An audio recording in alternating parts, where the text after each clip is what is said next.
Hello curious knitters, I thought today is a good day to jump headfirst into brioche knitting. It's one of these techniques that seems very daunting to a lot of knitters, and I think the reason for it is because the terminology is very different from what we are used to. There's the barks and burbs and bark yarn over barks and syncopated knitting. It all sounds very complicated, and it looks complicated too, but it doesn't have to be. So last week, when I listed a couple of reasons why I love slip stitch patterns, I showed quite a lot of brioche patterns too. The reason I did that was because for me, thinking of brioche knitting in terms of slip stitch patterns or slip stitch knitting makes it make sense to me. It makes it easier for me to read my fabric, because the basic rhythm of the work that you have is you work one stitch, you slip one stitch with a yarn over, you work one stitch, you slip one stitch with a yarn over, and that's basically all there is to it. If you can remember that, if you know how to knit and how to purl, you can brioche knit and brioche purl. You can do plain brioche in one color, you can do two color brioche, you can work honeycomb stitch, which is one of my absolute favorites, in one or two colors. You can work in 3 colors, 15 colors if you want to, because you only ever use one color at a time.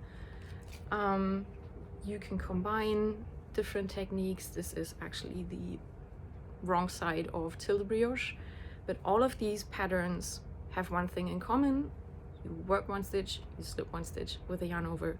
So I thought we just start brioche knitting together today. So grab some yarn, grab your knitting needles, and then let's have a look.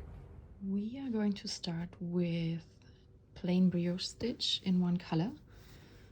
I've prepared a little swatch. I've knit a couple of rows of garter stitch just to make it easier to handle my knitting, but regardless of whether you're switching from another stitch pattern to brioche or if you're going from your cast on, the setup row for brioche is the same. So we are going to knit our selvage stitch and then bring the yarn to the front, and then we are going to work a slip one yarn over. So we are going to insert the needle purlwise into the stitch, bring the yarn over the needle and slip the stitch off. We are keeping the working yarn in the back because we are going to knit the next stitch.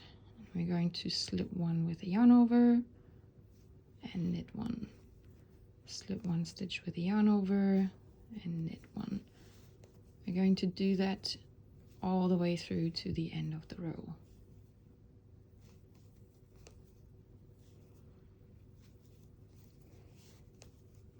So slip one stitch, work one stitch, slip one stitch, work one stitch.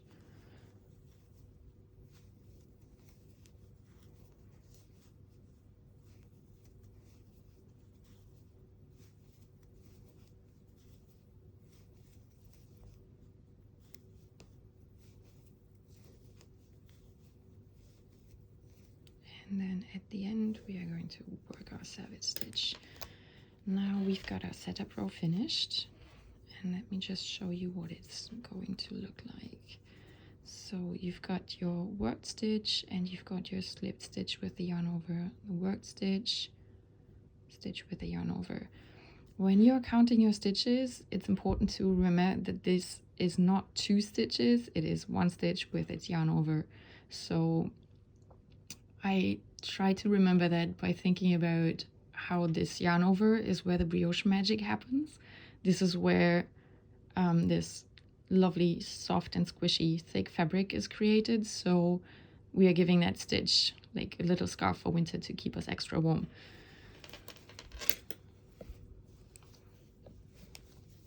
So now we are ready to work our first row of brioche. We are working our selvage stitch again, and just like the previous row, we are starting with a slip one yarn over, and now we are going to work the infamous bark or brioche knit stitch. So we are going to insert the needle knitwise through the stitch and its yarn over, and then we are going to knit those two together. That's the brioche knit stitch. And again, slip one yarn over, brioche knit, slip one yarn over, brioche knit. And again, we are just going to do that to the end of the row.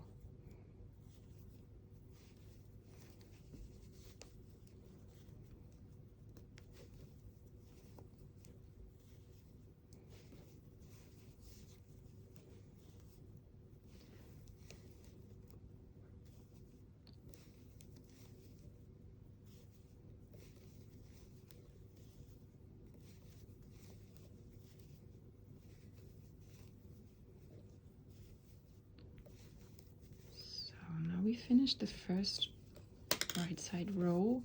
We've knit the first half of the stitches and the other half has been slipped. So on the wrong side row, we are going to work the other half of the stitches.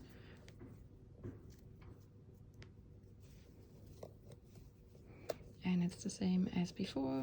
Slip one stitch with a yarn over, brioche knit. Slip one stitch with a yarn over, brioche knit, all the way to the end of the row.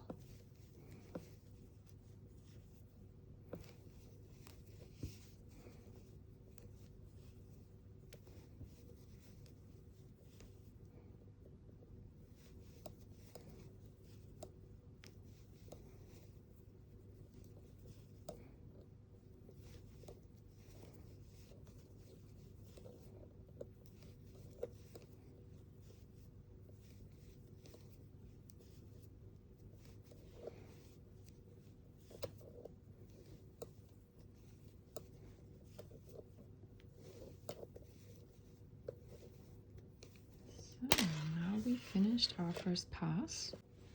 So this is what the swatch looks like after the first right and wrong side row, after the first repeat and all stitches have been worked. It looks a little bit odd and not yet like the typical rib pattern that we are used to in brioche knitting, but that's perfectly normal, so don't think you did anything wrong. It's taking a couple of repeats to actually establish the pattern. So let's just work another repeat. We are on the right side row, and again, slip one stitch with a yarn over, knit one stitch, slip one stitch with a yarn over, brioche knit, slip one stitch with a yarn over, brioche knit, all the way through the row.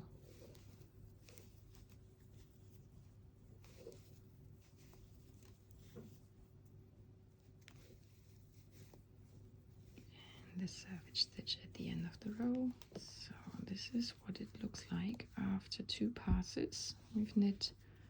We've worked two full rows. It's still looking a little bit bumpy and odd. It's going to take another couple of repeats. I'm going to work those and then get back to you and show you what it looks like.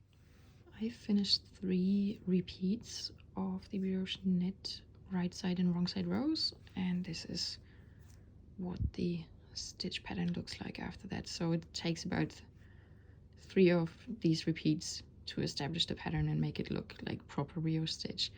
So since I said it's always work one stitch, slip one stitch with a yarn over, obviously you don't always knit these stitches. You can also purl them, which is called a burp or brioche purl stitch, and that's what I'm going to show you next. As before, we are going to work our salvage stitch, and then this time we are not working a slip one yarn over, but a slip one yarn over front.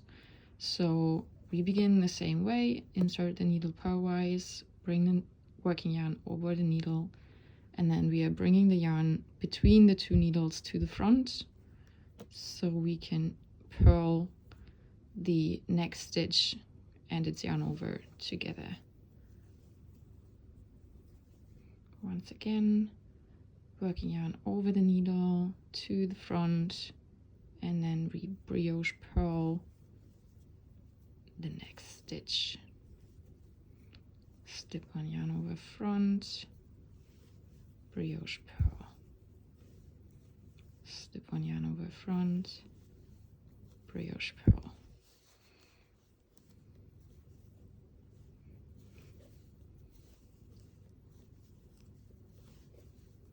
All the way to the end of the row.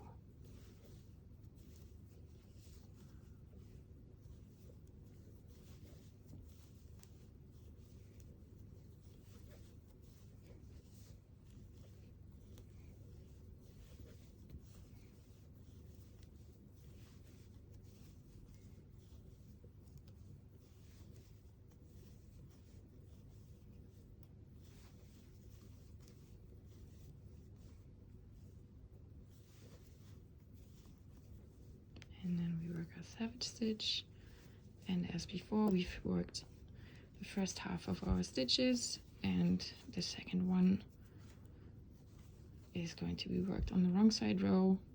All the stitches that have been slipped before are going to be brioche purled on this side.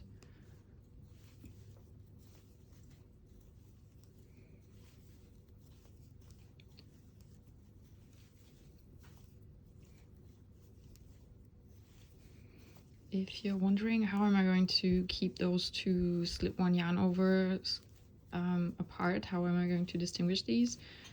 When you work brioche purl, you're quickly going to notice, and as an experienced knitter you know that you need to have the yarn in the front in order to purl the next stitch, so that's quite quickly going to be just a normal thing to do, and it's going to be in your blood and you just don't think about it anymore.